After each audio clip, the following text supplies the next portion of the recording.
Today I'm going to show you how to use painter's tape. So a lot of times I have people, or I've seen people with very ripped edges on their paper, like the tape is either too strong or I don't know, they might just be putting it on in a different way. But what's really helpful is that you don't want a tape that's way too sticky, but I want to show you how you could use tape in your art. So not only can you use it to tape your paper down, which I'm going to show you how to do, but if you're using thinner paper, maybe it's not that thick, you can just sort of make the tape less sticky on your own. So usually just take like a clean towel, or you can do this on your pants or apron, but the tape that you're going to be using, just sort of stick it onto something and then take it off so that it takes a little bit of the tackiness out. And you can do that a couple times on your towel or whatever, your pants or whatever, maybe just a couple. Don't do too much where it's not going to stick, but you don't need it to be that sticky. So that can be really helpful. So we'll go ahead and put that down. All right. And then I'm going to do one side that I didn't do that to. I'm just going to put it on without removing any of the tackiness so that you can see what might happen there. My tape is pretty good, but another way to do this to prevent this is to pre-gesso your paper. So that can help with the tape sticking too much. But I'm just going to do this right side, as I didn't unstick the tape, but for the rest of it, I'm going to do that. So we'll see how that turns out. And I'm going to show you how you can make like horizon lines and other fun stuff with the tape. So the tape is fun. Again, for the rest of the tape, I'm kind of putting it onto my leg or my apron a little bit. So I just kind of stick it on to again, you can do it on like this kind of thing. Stick it onto however much tape you need. Stick it onto something a few times, and then it's gonna take the tackiness out of it just a bit, and then go ahead and put it on. And I like to go all the way around the border. And then again, I'm going to show you how you can use it to do different shapes. And horizon lines is one of the best things to do. So see how we have the tape. We're going to go ahead and I'm going to de-tacky it, take the tack out, just because we don't want it to rip the paper. Again, and then you can just, this is going to create a good horizon. So what we can do here is we can go ahead and paint. I'm going to go ahead and just, I don't know, use some pink or whatever. I'm not trying to make anything too crazy. I'm going to make some pink. And I'm going to show you how this turns out. We're going to go ahead and add a little bit to the top. Make a fun little pink sky. And then I can use tape to make other shapes too. So if I wanted to make like a triangle shape, again, I'm going to untack the tape a bit so that you can even stick it on like a piece of wood. It doesn't really matter what you stick it on to try to get the tack off. So I can just stick it to my desk and then take it off. And that'll help take some of the tack off. I feel like doing it on fabric works a little bit better. Let's see how I can make like, say I want to make like a triangle shape down here. You can use the tape to make any shape you want. So fun. I'm just going to go in.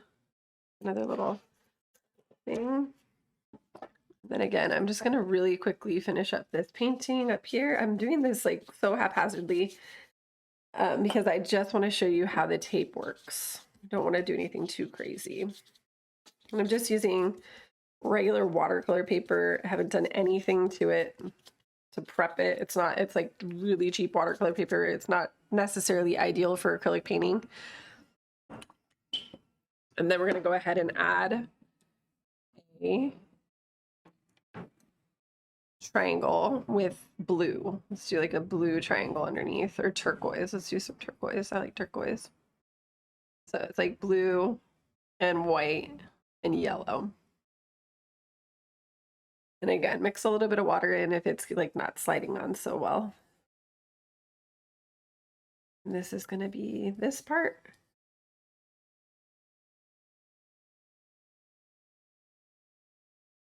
And then you can do some like black and blue maybe.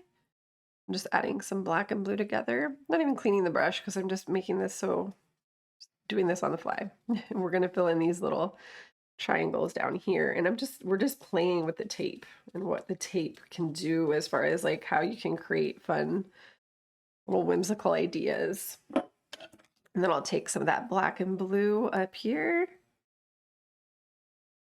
We'll go ahead and make maybe some mountain type things. So easy. And make art so fast. You don't have to spend days on it. So some people get really like the tauntingness of the task taking so long really stops some people from doing art, which is crazy because you're kind of missing out on a lot of fun.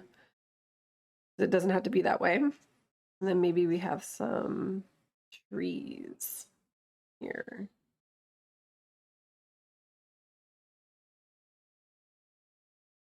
I'm just making these vertical lines, and then we're going to pop in some pine trees and do little taps at the corner to fill in some pines.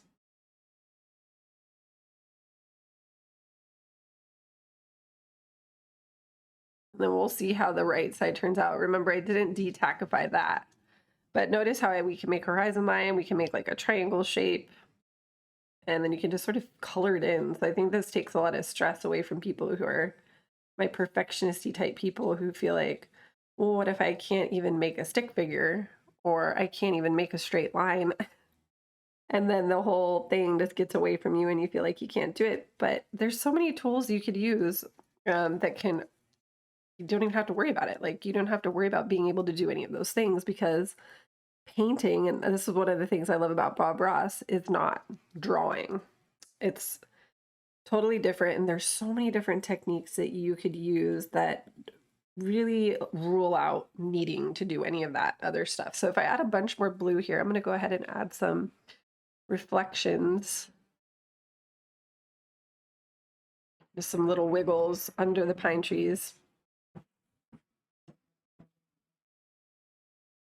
like this, and then we can even add like a little bit of mountain reflection there. There we go. And then maybe one last little touch, we could do like a little sun. So I'm just going to use some white up here. My brush is kind of dirty, but that's okay. Sometimes we call those little happy accidents. It's okay if the sun has a little bit of blue on it. Not gonna hurt. Maybe it's the moon. And the moon would have a little bit of blue, and then we could reflect it here. And then let's just remove the tape and see how it looks. Like this. And making it not tacky has really made it come off so easy. But see how fun it is to see what kind of shapes you get. You have this cool border. See?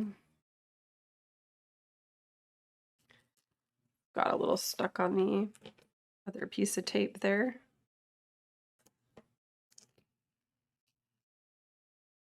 And we have the tape that goes down the middle. Trying to get off these other pieces here. So that works really well to just take some of the tack off. So if you've played with doing tape and you've struggled and it's just ripped your paper every time, just take some of the stickiness off.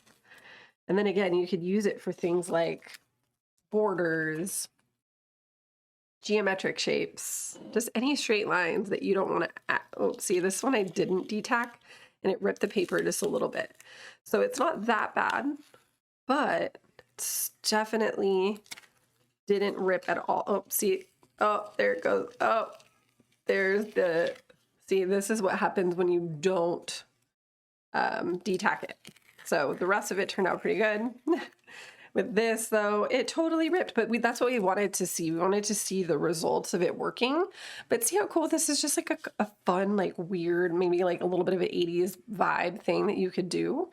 Simple little art project, but also, again, de-tack your tape, use it to make fun triangle shapes and straight lines. You can even fill this in And when it dries, you can add another piece of tape over to protect. So you can do lots of different things with the tape. So I hope that was fun. I hope you use that tip of just getting some of the stick off your tape. Like this is painter's tape, but when you use it on paper, it is prone to rip the paper if you don't take some of the stickiness off of it first to just ensure that it comes off smooth like it did everywhere except for where I didn't de-stick it. Okay? Hope this was helpful. Make sure to like, subscribe, and share. Maybe save this in your, save it to remember this tip later just in case you want to try it. And have a beautiful rest of your day and happy painting. Bye.